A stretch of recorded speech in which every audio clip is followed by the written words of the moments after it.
예, 자, 이번 시간에 이제 그 다음 장을 한번 보도록 하겠습니다. 거기, 그럼 교재로는 제9장 시와 시 공간입니다. 제9장을 한번 보세요. 자, 제9장의 시와 시 공간을 보도록 할게요. 제9장.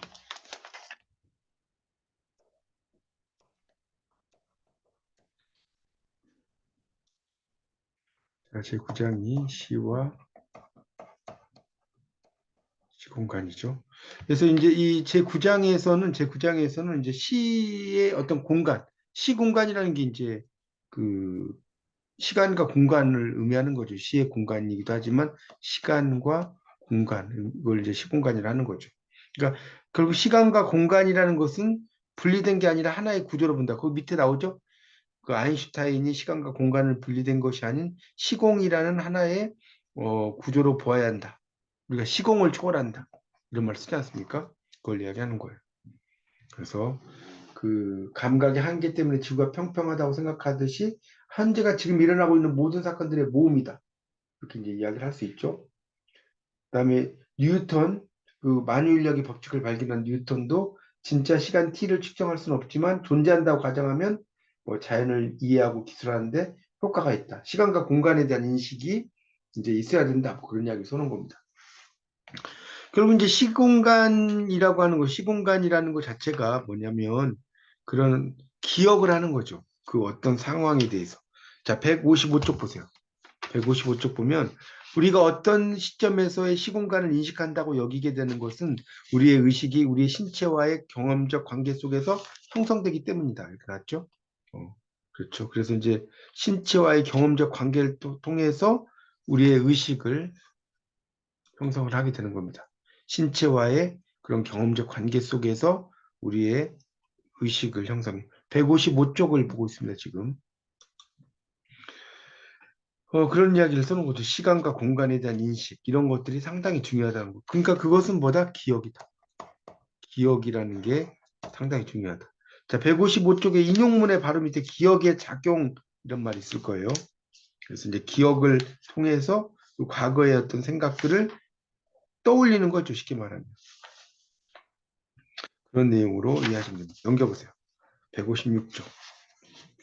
그래서 첫째 줄에 사건들이 우리에게 사건들이 156쪽을 보면, 자, 156쪽을 보시면 사건들이 우리에게 기억된 것이 아니라 우리가 그 사건들을 기억한 행위에 의해서 모호한 사건들이 사실의 형태로 우리에게 저장될 수 있다는 그러한 그 뜻이다. 글을 쓴 행위는 주체가 할 수 있는 기억하기의 적극적인 방식이다. 그렇죠? 우리가 이제 글 쓴다는 것은 기억하기라는 거죠. 기억하기에 적극적인 방식이 바로 글쓰기라는 겁니다. 그렇게 이야기가 되어 있고요. 그 다음에 이제 그 다음 단락에 보면 시쓰기는 기억하기 가능성에 대해 시작하지만 궁극적으로는 기억하기의 불가능성을 넘어서려고 하는 모험에 가깝다. 써놨죠. 거기다 밑줄 좀 치세요. 시쓰기는부터 쭉 해서 가깝다까지. 그래서 시쓰기라는 것 자체가 이제 기억하기 불가능성을 넘어서려는 모험이다. 그래서 이제 소재가 되는 시공간에 대한 기억하기를 통해 수행함과 동시에 어떻게 다시 재현할 것인지를 고시면 그러니까 재현이라는 건 다시 나타내는 거예요. 다시 나타내. 이걸 이제 우리가 영어로 뭐라고 하냐면 이거 써보세요. representation이라고. 되게 많이 쓰는 말이에요. representation, 재현. 다시 나타나는 거, 재현을 representation이라고 하죠. 자, 거기 156쪽에 밑에 교탁의 리코더가 놓여 있다. 불면 소리가 나는 물건이다. 놓여 있다 밑줄 쳐보세요. 놓여 있다. 물건이다 밑줄 쳐보세요. 156쪽 보고 있어요. 이건 당연히 시제가 뭐예요? 현재형이죠. 근데 157쪽 보세요. 붙지 않았다 밑줄 치고 그랬다 밑줄 쳐봐요. 자, 과거 시제죠. 자, 왼쪽은 현재 시제고 157쪽에 나오는 첫 번째, 두 번째 줄은 과거 시제. 이렇게 써놓으세요. 과거 시제. 현재 시제와 과거 시제가 동시에 나왔죠. 그렇죠? 157쪽에 보고 있었다. 선망도 망상도 없는 교실에서였다. 자, 누군가의 리코더를 만질 수 없다는 기록, 그것을 기억한 사람이 그 정지된 풍경에 지극히 가까운 데 있으면서도 그곳에 존재하지 않음으로써 풍경을 성립시키는 것, 그것이 내가 생각하는 리코더라는 시다. 이게 낫죠. 그러니까 결국은 이 리코더라는 시는 결국 뭐냐? 경험하지, 거기다 써보세요. 경험하지 않은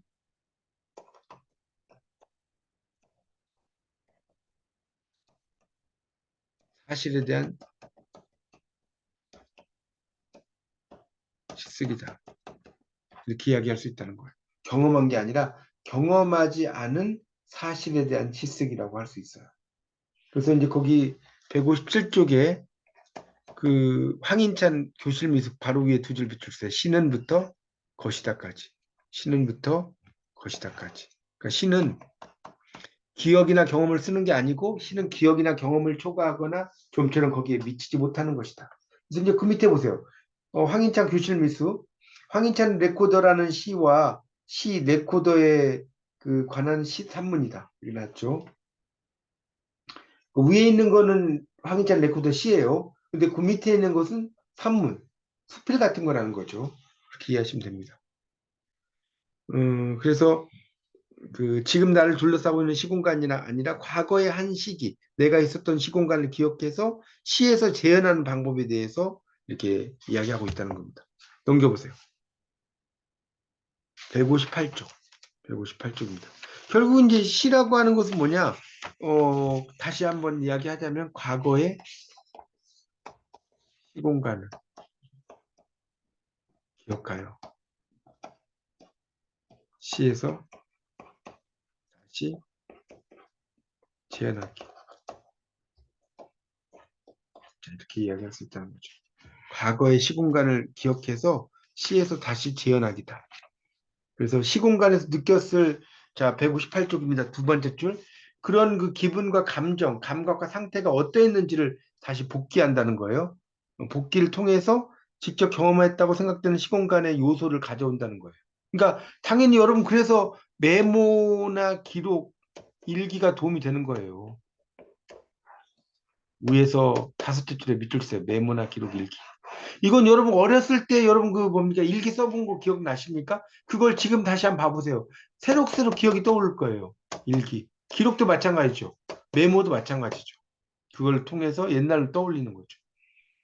그래서 그 밑에 딸락 황인찬의 레코드라는 시는 작가의 산문에 따르자면 저녁의 교실이라는 시공간을 중심, 과거 학생 시절의 어느 한 장면, 그 시공간의 분위기와 사건과 느낌을 표현하기 위해 공간과 결합되어 있는 사물이 교탁 위에 놓인 리코더라는 거죠. 그래서 그 아이를 상기시키고 아무도 보지 않는데 불지 않았다는 사건은 감정을 암시한다. 이게 나오죠. 하면서 이제 여러 이야기가 나오고 있어요. 그 아이가 부럽고 만졌던 사물에 입을 대어 보고 싶은 마음, 그러나 그것을 참는 마음, 이 사이에 그 아이에 대한 감정의 복잡함, 불면 소리가 나지만 불지 않은 채로 놓인 리코더는 부지 않은 사건이란 존재하지 않는 거죠. 불지 않는다는 것은. 그렇죠? 부재. 존재하지 않는다. 이 부재라는 것은 존재하지 않는다는 겁니다. 우리가 한용운의 님의 침묵에 보면 이런 거 있죠. 님은 같지만 나는 나의 님을 보내지 아니하였습니다.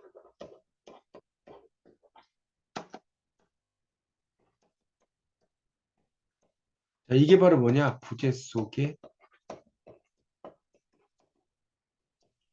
현존. presence in absence.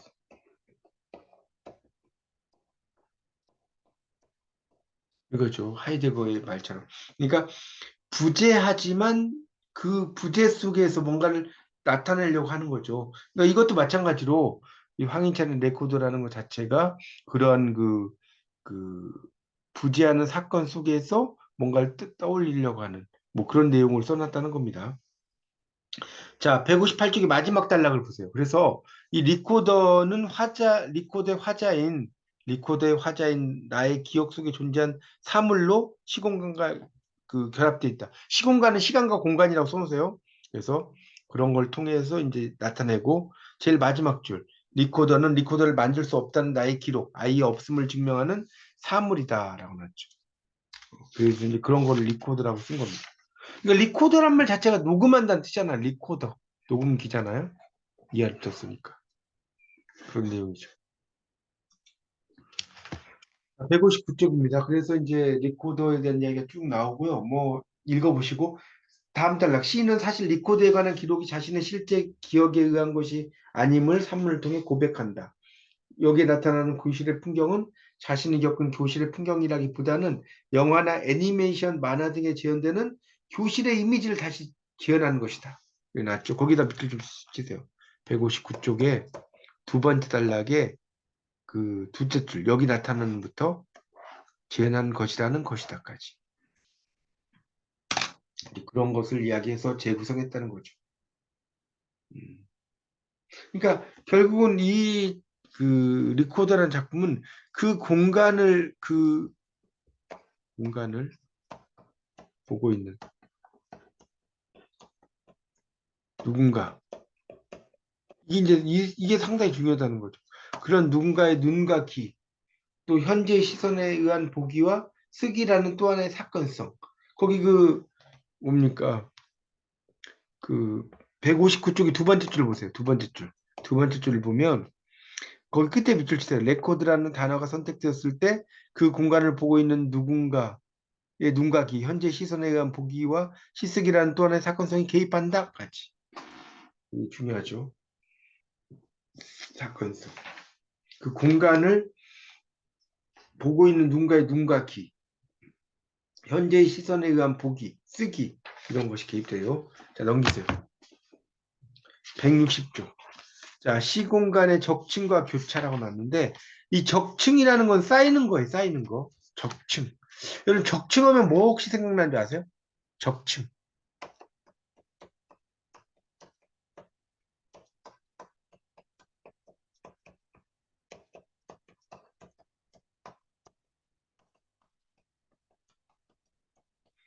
여러분 나중에 이제 구비문학에서 공부하시겠지만요. 적층은 판소리예요. 판소리. 계속해서 이야기가 쌓이고 쌓이고 쌓이고 쌓여서 판소리 한마당에 형성되는 겁니다. 사람들의 말이 적층이란 말이라고.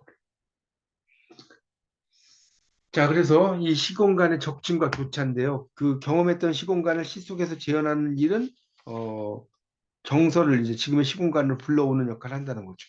여러분이 어렸을 때의 어떤 추억들을 떠올리면 그 추억이 시 속에서 현재로 그 살아난다는 거죠. 그런 이야기예요. 자, 거기 그 160쪽에 하나, 둘, 셋, 넷, 여섯째 줄을 보세요. 끝에부터. 시쓰기.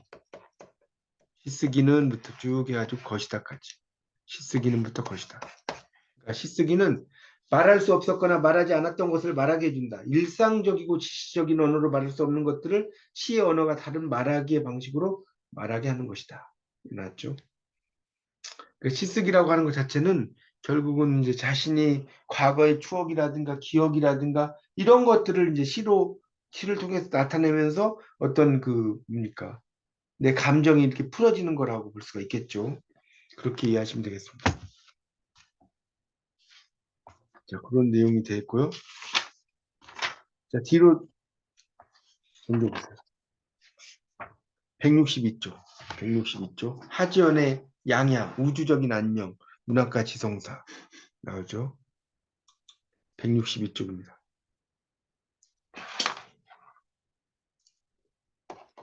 자, 이 시는 이제 하지연의 시인데 그 밑에 쓰세요. 죽음이라는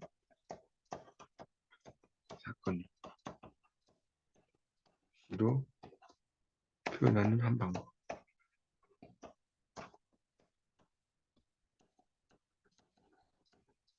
이걸 이제 이야기하는 겁니다. 양양이라는 시가. 자, 163쪽입니다. 그래서 화자 내가 겪은 너의 죽음이라는 하나의 사건이 이 시를 촉발한 것으로 보인다라고 나왔죠. 너의 그 죽음이란. 그래서 이 시를 창작할 때 나는 그 여름에 겪었던 지인의 죽음에 사로잡혀 있었어요.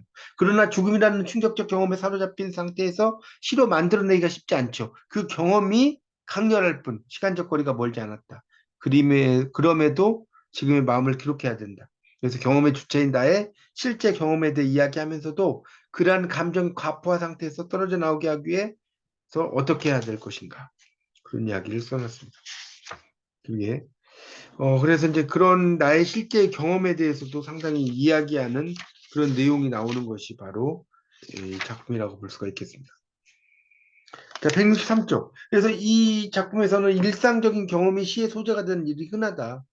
사실 어떤 심오한 주제라도 넘겨보세요. 일상 속의 나의 경험에서 비롯될 수밖에 없다. 우리의 일상에는 삶과 죽음을 경유하는 드라마가 이제 존재하고 있죠. 그래서 이제 그런 내용을 쭉 써놓은 겁니다. 그래서 밑에서 넷째 줄. 그래야만 경험 속의 나를 객관화시키고 일상화의 나와 구분된 하나 유형화된 나를 창출할 수 있다는 거예요. 유형화된 나. 동그라미 줘.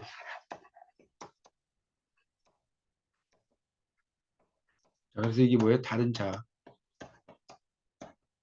개성적, 개성적.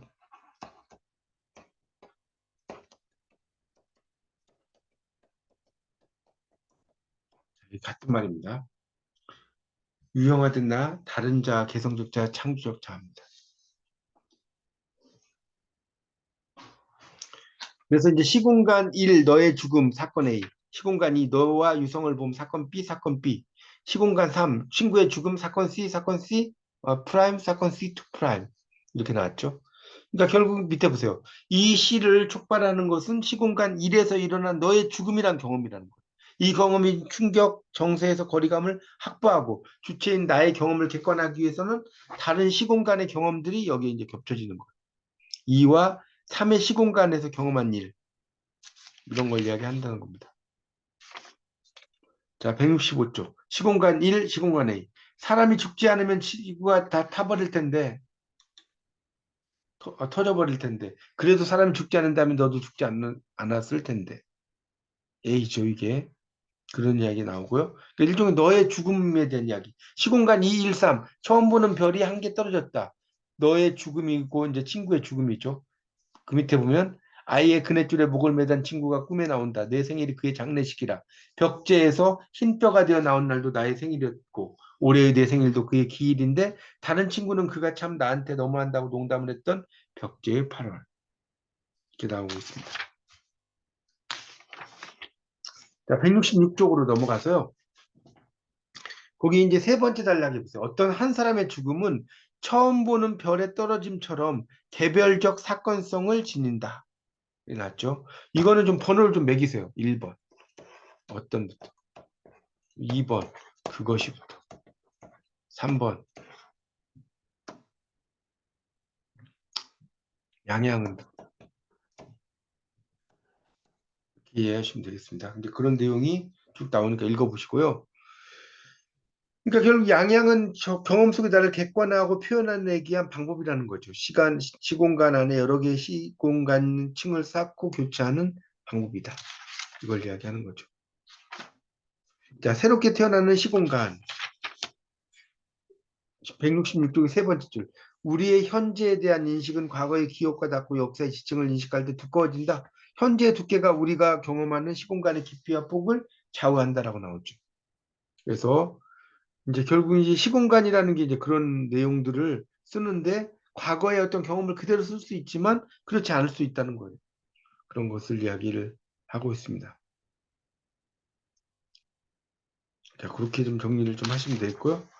자, 그 다음 넘겨보세요. 168쪽.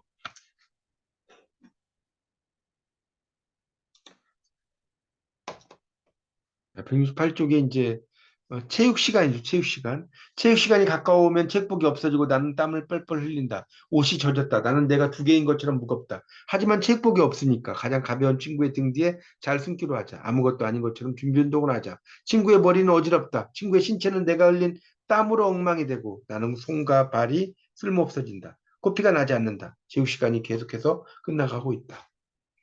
이제는 정말로 숨을 잘 멈춰야 한다. 체육복이 돌아오고 혼자 남겨진 건 싫다. 숨고르기 같은 일을 혼자서 할 수는 없는 것이다. 이렇게 나오고 있습니다.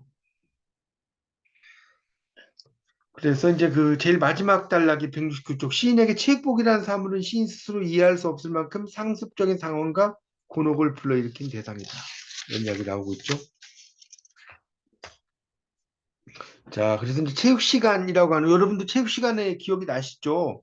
그때가 이제 과거인데 과거를 현재처럼 이제 가져온다는 거예요. 그런 이야기를 쓰는 겁니다. 그런 정도로 여러분이 좀 이해를 하시면 돼요. 그러니까 이제 과거, 현재, 미래라고 하는 것도 우리가 현재라고 하는 것도 지금 좀 지나면 뭐가 돼? 미래가 되는 거예요. 그러면 현재는 또 다시 뭐예요? 과거 속을 들어가죠. 그래서 과거, 현재, 미래는 계속해서 돌고 도는 그런 형태라고 볼 수가 있겠습니다. 지금 이제 오늘 공부한 것이 여러분이 이제 그 뭡니까? 저번 거보다 조금 더 어려워요. 지금 보시면 아시겠지만.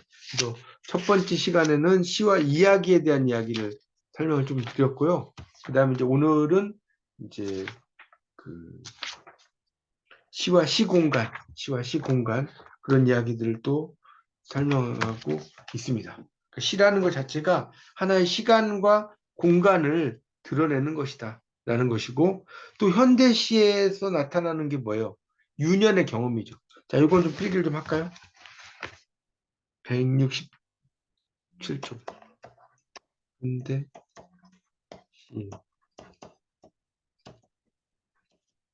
유년의 경험과 꿈의 세계.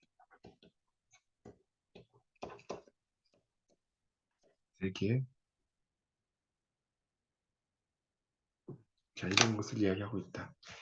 현대시에 나타나는 유년의 경험과 꿈의 세계에 대한 이야기. 그리고 이제 168쪽에 나오는 체육복이 나오죠. 체육복. 체육복은 시적 대상을 나타낸다. 자, 이렇게 써보세요. 시적인 대상을 나타내는 게 체육복이다. 그렇게 볼 수가 있겠습니다.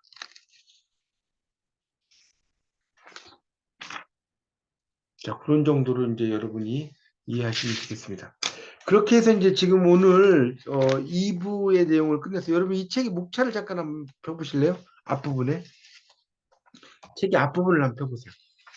몇 장 넘기면 차례가 나올 거예요. 차례. 펴보세요.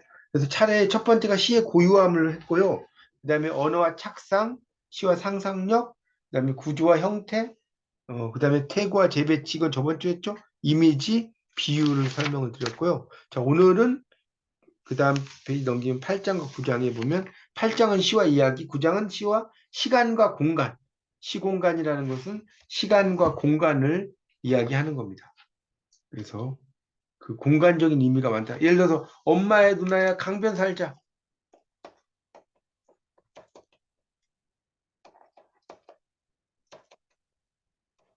자, 강변 살자라고 한다고 칩시다. 이 강변이 뭐예요?